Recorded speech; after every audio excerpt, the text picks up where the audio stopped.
Ito ay rated SPG. Striktong patnubay at gabay ng magulang ang kailangan. Maaaring may masiselang tema, lengguwahe, karahasan, sexual, horror o droga na hindi angkop sa mga bata. Kahit masama ang ugali ni Zoe, hindi niya gusto na may masamang mangyari pa rin kay Annalyn. Magagalit siya kay Carlos. Abangan natin sa abot kamay na pangarap. Nagkakagulo ang mga tao sa isang kalsada. Dito napadpad si Regan sa paghahanap kay Annalyn. Nagtataka si Regan kung ano ba ang umpukan ng mga tao.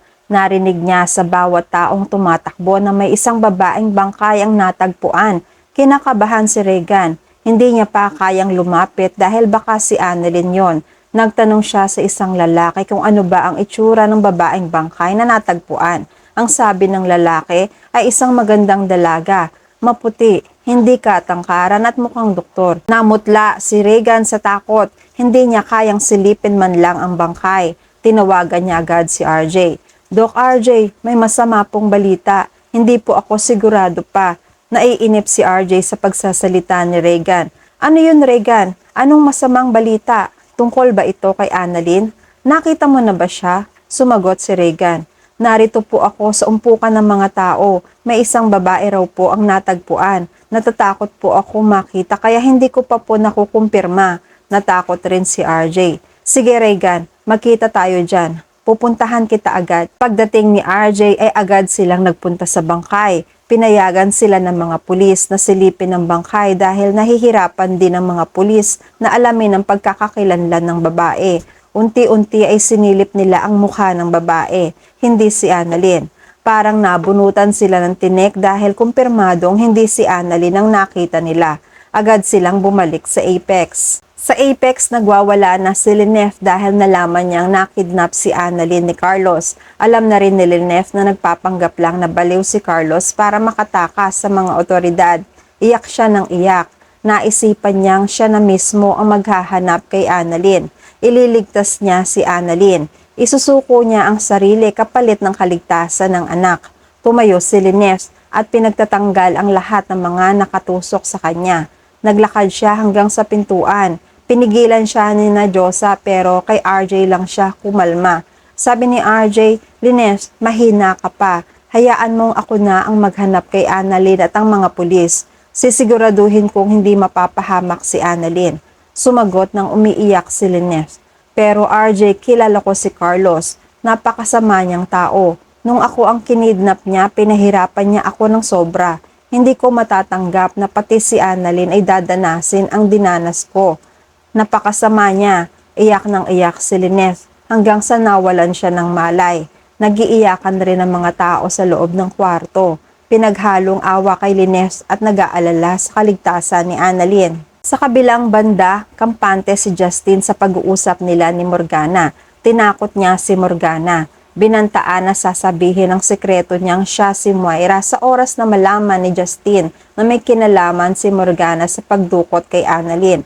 Ang hindi niya alam ay trinaydor na agad siya ni Morgana. Naisuot na agad ni Morgana ang bag locator sa bag ni Justin. Kapag madetect ni na RJ at Giselle na nasa pag-aari ito ni Justin, sigurado magagalit na naman si Giselle sa kanya. Magkakaaway na naman sila at masisira na naman ang tiwala ni Giselle kay Justin. Dahil nasugatan si Carlos, nanghihina na siya dahil sa sugat ng tama ng bala sa kanya. Kailangan niya ng tulong. Kailangan siyang magamot para umampat ang dugo. Hindi kayang manggamot ni Carlos sa sarili dahil bukod sa wala siyang gamit sa panggagamot ay nauubusan na rin siya ng lakas. Isa lang ang naisip niyang pwedeng gumamot sa kanya, si Zoe. Tinawagan ni Carlos si Zoe. Hello anak, si Carlos to. Sa mga oras na to napadaan si Dr. Kim. Nakita niya si Zoe na may kausap sa kabilang linya. Pinakinggan ni Dr. Kim kung ano ang mapag-uusapan ng dalawa. Nabosesa naman agad ni Zoe kung sino ang nasa kabilang linya. Alam niya agad na nasa critical na kondisyon si Carlos. Base na rin sa pananalita nito. Anong kailangan mo? Napangiti si Carlos kahit nanghihina. Anak nga kita. Alam mo na may kailangan ako. Sumagot si Zoe. Alam ko dahil hindi ka naman tatawag kung hindi mo kailangan ng tulong. Lalo na sa panahon ngayon na bistado ka na. Alam kong hindi ka na makakabalik sa facility dahil nahuli na ng mga pulis ang nurse na kasabwat mo. Sumagot si Carlos. Kailangan ko ng tulong mo, Zoe. May tama ako ng bala. Patuloy ang pagdurugo ng sugat ko. Hindi ako pwedeng magpunta sa ospital dahil sigurado makukulong ako. Biglang naawa si Zoe kay Carlos. Nasaan ka? Para puntahan kita. Sinabi agad ni Carlos kung saan siya naroroon ngayon. Mabilis na inayos ni Zoe ang mga gamit niya sa panggagamot. Minamasdan na si Zoe ni Dr. Kim sa mga sandaling ito. Susundan ni Dr. Kim si Zoe dahil maaaring makakuha siya ng lead na makita si Annalyn. Nagmamadali si Zoe na puntahan si Carlos. Dala-dala niya ang mga gamit na panggamot kay Carlos. Nung nasa lugar na si Zoe, palingalinga si Zoe dahil baka may nakasunod sa kanya. Pabulong niyang tinawag ang pangalan ni Carlos hanggang sa narinig siya ni Carlos. Tinawag rin siya nito. Hinanap ni Zoe kung saan nagmumula ang boses hanggang sa natagpuan ni Zoe si Carlos na hinang-hina, namumutla. Napatakbo si Zoe kay Carlos. Nagmamadali si Zoe na ilabas ang mga gamit niya para bigyan ng paunang lunas ang ama. Daddy, huwag kang matutulog. Kayanin mo. Sandali lang ito. Patuloy ang mabilis na kilos ni Zoe para maampat ang dugo ni Carlos. Sa malayo, pinapanood sila ni Dr. Kim. Tumawag na siya ng mga pulis para mahuli si Carlos. Naghihintay naman ng ilang sandali si Zoe. Binabantayan niya ang pagbabalik lakas ni Carlos. Kinausap ng masinsinan ni Zoe ang ama. Alam kong ikaw ang kumuha kay Annalyn. Nasaan siya? Kamusta ang kalagayan niya? Sumagot si Carlos. Kailan ka pa nagkaroon ng malasakit kay Annalyn? Naiinis si Zoe. Oo, galit ako sa kanya. Pero hindi sa puntong kailangan niyang mahirapan ng ganito dahil sa pagpapahirap mo. Marami siyang ginawang kabutihan sa akin at mahal niya ako. Ayoko pa rin na mapahamak siya. Natatawa si Carlos. Pero pasensya ka na. Huli na ang lahat para maging mabait ka pa sa kanya. Napatayo si Zoe at hindi makapaniwala sa narinig. Ano? Anong ginawa mo kay Annalyn? Anong ginawa mo sa kapatid ko? Sumagot si Carlos. Huwag mo na siyang hanapin. Hindi naman siya mahalaga sa'yo, di ba? Palagi mo nga siyang inaaway dahil naiinggit ka sa kanya. Dapat nga pasalamatan mo pa ako dahil wala ka ng kaagaw kay RJ. Naiiyak at umiiling si Zoe.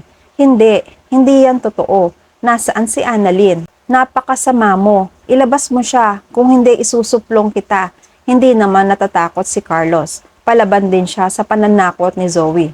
Pero bago mo ako isumbong at ipakulong, sasabihin ko muna kay RJ ang totoo na hindi kanya tunay na anak. Sa palagay mo, kapag malaman niyang ako ang tunay mong ama, mamahalin ka pa rin kaya niya? Kahit wala na si Annalyn at ikaw na lang ang natitirang anak niya, hindi kanya kayang matanggap. Itatakwil at itatakwil ka niya dahil sa kasinungalingan mo. Biglang natakot si Zoe. Napaatras siya. Wala siyang magawa hanggang sa nagulat na lang sila na may sumigaw na pulis para sabihin kay Carlos na sumuko na siya. Nanlaki ang mga mata ni Carlos. Nasundan ka ba rito, Zoe? Bakit may mga pulis? Napapailing si Zoe. Kailangan niyang tumakas bago pa siya maabutan dito na nakikipag-usap kay Carlos. At yan ang mga pakakaabangan natin sa Abot Kamay na Pangarap. Please like this video and please subscribe to my channel at magkita-kita po muli tayo sa mga susunod pang episodes.